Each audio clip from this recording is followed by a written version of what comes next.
Previously on the Real Estate Podcast. I don't think the dollar is really playing a role when it comes to, say, sales, land sales, because most of the land sales are in Kwacha.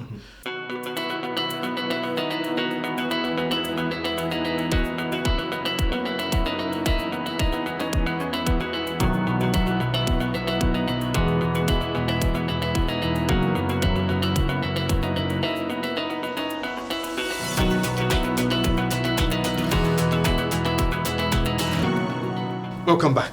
Yes. So let's talk about the rental income tax. As it were, before this regime came in, we had the withholding tax. Yes. But now we are in the rental income tax. Yes. What's the difference there? So with withholding tax, that was 10% of your total rental income. But then it changed to rental income tax. So there's two thresholds. That's 4% and 12.5%.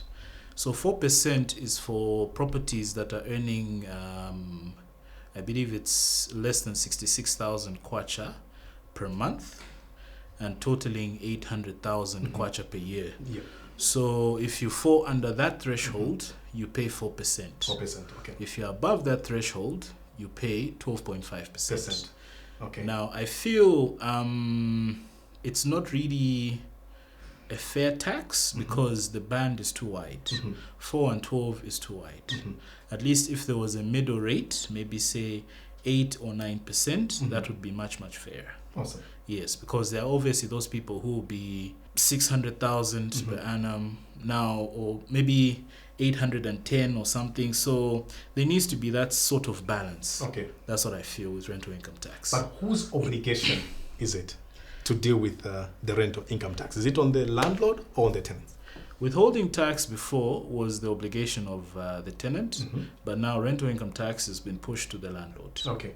So now, with that being pushed to the landlord, rental prices have somewhat gone up. Sure, because they want to cover up. Yes, but now tenants are not really understanding that, and it's unfortunate, but I feel the necessary authorities should have done the proper integration into the system by having, say, road shows and having those discussions and whatnot with people. Sure. So that people should understand it and then move it in smoothly, Sure. as opposed to just pushing it straight on. Okay. That's what I feel about rental income tax. Awesome. Yeah. I think everybody that is listening, at least have gotten one or two things Yeah. from the withholding tax and the rental income tax and whose obligation is it. Yes. Moving on to the next point of security deposit. I think this is one of the questions that we get a lot from clients, from tenants. Yes. Why should we pay security deposit? Is it legal or illegal? In your opinion, remember, we know we are not experts in the financial part and everything. Yeah, but we are professionals in the real estate industry because of we are licensed. In your opinion? Okay. With regards to security deposit, I feel it is necessary because at least it gives the tenant some sort of, I can say, responsibility, knowing that this is someone else's property and I have paid a little extra. Sure. And I have to make sure that I take care of this property. But the problem that I've also come to realize with certain landlords is that they don't understand what security deposit really is about. Sure. So what security deposit is about is that you as the tenant, say your house is 5,000 kwacha, you pay your 2 months up front plus security deposit or 3 months up plus security deposit. So a security deposit in, say, other countries, it's held in an escrow account. Yeah. And that escrow account is managed by both the landlord and the tenant. But here in Zambia, the landlord is the one who just holds onto it. Now, if, say, with the way the cost of building houses is now, say a 2-bedroom for 5,000 kwacha, if, say, someone damages that house, 5,000 kwacha is not gonna cover everything. No, so now, with the way I like to encourage landlords is to say, let your security deposit clause be as descriptive as possible, where you say the obligation to repair the house is on you, the tenant. And after you repair the house back to its original state, I expect you should expect me to give you back your security deposit in full. But in practice, it never really happens.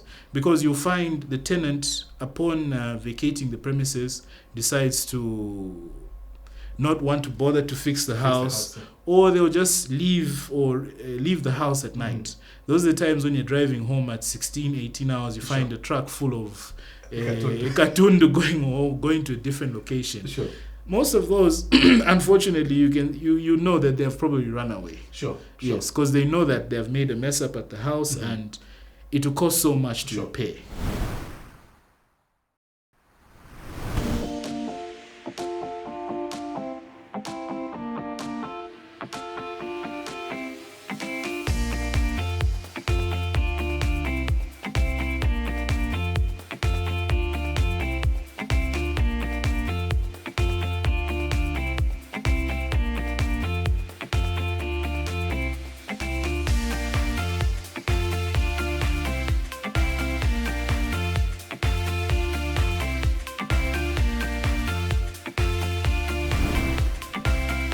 Welcome back.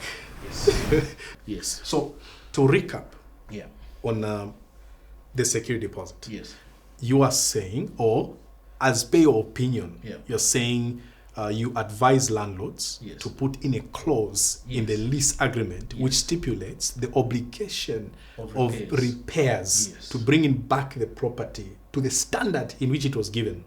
It's on the onus of the tenant. Or can we say, if you've not done that, then now the landlord is able to use the security deposit to repair the property. But if we have a shortfall, then the tenant is obligated by that clause to top up so that the property is brought back. Yes, that can be done. Yes, but of course there will be that back and forth with the landlord. So I think it's always good to, have a working relationship with your tenants, not one where you are, this is my property, you can't tell me anything. You need to have a proper working relationship with your tenants, have conversations, even when you're starting your lease agreement, understand each other. In as much as, yes, it's indicated in plain English, but it doesn't hurt to actually discuss it and say, guys, this is how we are moving in this direction. I expect when we're done with the house, when you're done with your tenancy, I expect you to return this house back to its original state. This issue of paying 3 months in advance, is it legal or illegal? Do we have a provision in the Rent Act? In the Rent Act, there's only a provision for 2 months and no security deposit. There's no provision for security deposit. But I feel 3 months up front is not really a gauge for someone to be credible. Because it's very easy for someone to go and borrow from Gosa and say, can I borrow 15,000 kwacha or 20,000 kwacha? I go and pay Chris for his house. And then after the 3 month lapses, I'm struggling to pay the rent. So I don't think it's really a gauge.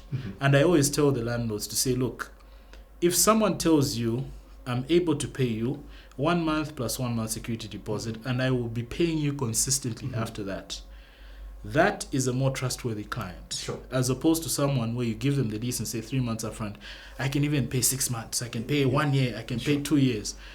That, to me, I don't really see it as a genuine or a credible tenant. It's not a credible gauge, no.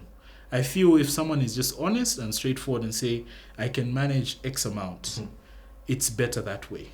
Because you are being honest about your finances. Yes. So it's better to have somebody that is paying consistently than have someone who is actually having lapses because they can't manage that 3 months that they were tied to. I remember there was one time, there were some flats in New Kasama.